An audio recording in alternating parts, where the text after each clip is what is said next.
هعمل معاكم النهارده سجق بلدي بطريقه سهله وسريعه وطعم وريحه ملهمش حل. هجيب هنا طاسه سخنه وانزل بقى بالسجق. طبعا انا مش بحط اي ماده دهنيه لان هو بينزل دهون كتير. هشوحه كده اهوت وبالسكينه كده هفتحه فتحات عشان ينزل كل الدهون اللي جواه. هو كده خلاص معايا مستوي بنسبه 90%، وكل الدهون اللي نزلت منه ديت انا هتخلص منها تماما، مش هستخدمها خالص. هجيب بقى طاسه واحط فيها قطعه زبده وشويه فلفل حامي وبصلايه متقطعه شرايح رفيعه خالص. هشوحهم تشويحتين وانزل بقى عليهم بالسجق بعد ما قسمته نصين كده وصفته كويس جدا من الدهون بتاعته. هرش بقى رشه ملح، فلفل اسود، بابريكا، واقلبهم تقلبتين ويبقى كده خلاص السجق كده جاهز معايا، ممكن تاكلوه كده عادي.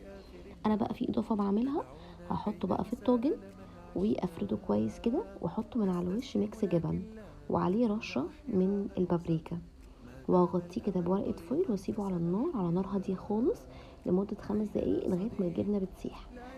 بجد طاجن حلو وسهل وسريع وبجد هيعجبكم، جربوه قولي ايه رايكم، وبألف هنا.